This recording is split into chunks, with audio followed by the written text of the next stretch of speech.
Puji Tuhan, selamat pagi Bapak Ibu Saudara yang dikasih dalam Tuhan. Pagi ini kembali kita dapat belajar firman Tuhan di dalam acara Sarapan Rohani. Bapak Ibu Saudara yang dikasih dalam Tuhan, peran seorang bapak dalam mengasihi keluarga dan anak-anaknya sangatlah penting. Namun Tuhan memperkenalkan dan menunjukkan kasih yang jauh lebih besar daripada kasih seorang bapa di dunia ini. Mari kita akan membaca di dalam Mazmur 103 ayat 13. Mazmur 103 ayat 13. Seperti bapa sayang kepada anak-anaknya, demikian Tuhan sayang kepada orang-orang yang takut akan Dia. Kita baca kembali di dalam Ibrani 13 ayat 8. Yesus Kristus tetap sama, baik kemarin maupun hari ini dan sampai selama-lamanya. Saudara yang dikasihi oleh Tuhan, kasih seorang bapa kepada anak-anaknya atau kepada keluarganya sangatlah terbatas. Banyak hal yang membatasi kasih bapa kepada anak atau keluarganya. Bahkan kasih bapa ini seringkali dapat berkurang, baik secara kualitas maupun kuantitasnya. Namun, kasih bapa yang di surga adalah kekal, tidak pernah berubah dan tetap sama indahnya maupun manisnya, tidak berubah dulu, sekarang, dan selama-lamanya. Mari kita akan melihat lagi di dalam Yohanes 1 ayat 12. Yohanes 1 ayat 12. Tetapi semua orang yang menerimanya diberinya kuasa supaya menjadi anak-anak Allah, yaitu mereka yang percaya dalam namanya. Puji nama Tuhan. Kita lanjutkan pembacaan kita di dalam Roma 8 ayat 15. Sebab kamu tidak menerima roh perbudakan yang membuat kamu menjadi takut lagi, tetapi kamu telah menerima roh yang menjadikan kamu anak Allah. Oleh roh itu kita berseru, ya Aba, ya Bapa. Bapak Ibu Saudara yang dikasihi Tuhan, kita dipanggil sebagai anak-anak Allah supaya kita bisa merasakan kedekatannya seperti seorang anak dengan bapanya. Saudara-saudara, kasih bapa itu sungguh luar biasa. Melalui karya Roh Kudus juga membawa kita terus melekat kepada kasih Allah dan memampukan kita dapat berseru, ya Aba, ya Bapa. Saudara, kasih bapa itu sebaiknya tidak hanya berhenti dalam diri kita, tetapi biarlah kasih bapa itu juga kita hadirkan kepada orang-orang di sekeliling kita.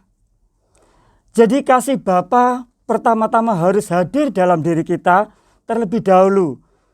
Dan selanjutnya kasih itu memampukan kita untuk menghadirkan kasih bapa kepada sekeliling kita.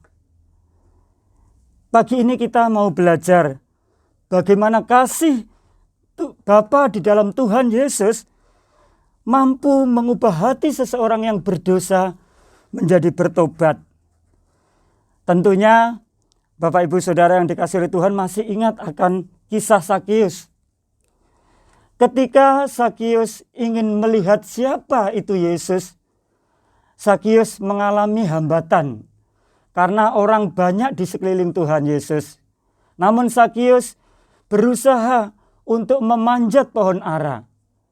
Dan anehnya ketika Tuhan Yesus berada tepat di bawah pohon ara di mana Sakius berada, Tuhan Yesus menyapa Sakius dengan menyebutkan namanya. Padahal Sakius belum mengenal Yesus. Namun Yesus sudah mengenal Sakius. Terbukti Yesus berseru, Sakius, segeralah turun. Aku akan menumpang di rumahmu.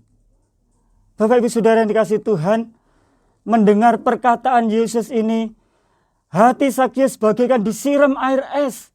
Hati Sakius bergetar. Sakius sungguh tidak mengira bahwa Sakius akan mendapatkan perlakuan yang sangat istimewa. Inilah saudara-saudara kasih Tuhan, kasih yang sempurna, kasih yang tidak memandang siapa orang itu. Bapak Ibu Saudara yang kasih Tuhan, Yesus yang ingin Sakius lihat ternyata adalah Yesus yang telah mengenal Sakius. Padahal orang banyak mengenal Sakius sebagai seorang yang berdosa. Namun Tuhan Yesus mau menerima Sakius. Perlakuan Tuhan Yesus yang mau menerima Sakius telah membuat hati Sakius mengalami transformasi di dalam hidupnya. Hati Sakius berubah. Sakius telah merasakan kasih Tuhan di dalam hidupnya. Kasih Yesus yang dicurahkan kepada Sakius mampu mengubahkan hati Sakius sehingga Sakius bertobat. Dengan kasih itu pula Sakius memberikan kasihnya kepada orang miskin.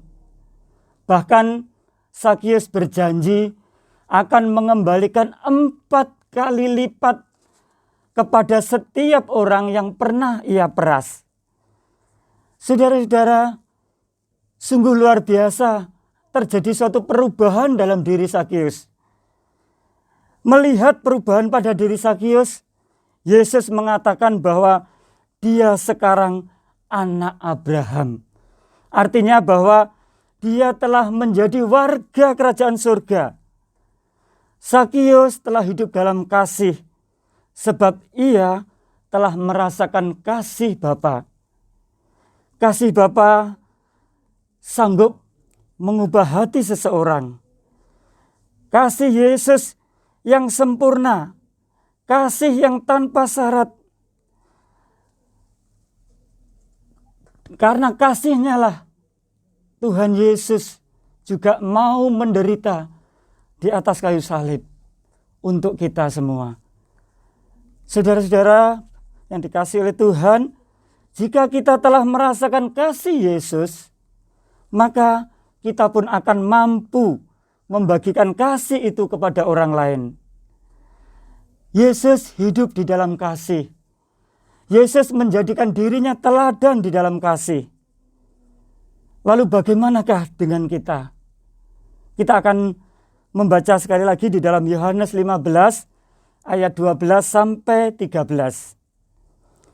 Inilah perintahku, yaitu supaya kamu saling mengasihi seperti aku telah mengasihi kamu. Tidak ada kasih yang lebih besar daripada kasih seorang yang telah memberikan nyawanya untuk sahabat-sahabatnya. Puji Tuhan, saudara, kasih dalam pengertian yang sebenarnya bukanlah sebatas memberi. Karena kasih yang sejati adalah berkorban. Orang yang mengasihi tidak berpikir untung atau rugi. Tidak memikirkan kepentingan diri sendiri. Tidak memikirkan gengsi diri. Kasih dalam hal ini tidak takut dianggap bodoh karena melakukan sesuatu yang tidak biasa dilakukan oleh orang lain. Kalau orang lain ketika disakiti membalas, maka karena kasih kita bukan membalas tapi kita mendoakan. Jadi kasih di sini adalah berkorban.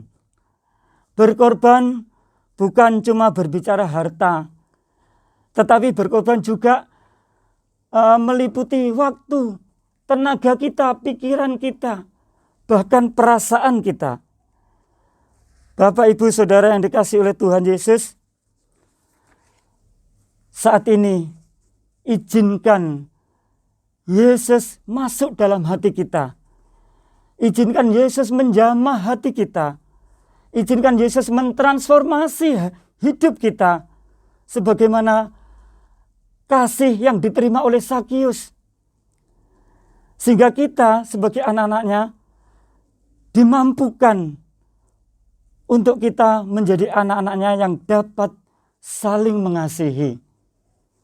Demikian renungan sarapan pagi yang dapat saya sampaikan pagi ini. Kiranya menjadikan berkat bagi kita semua.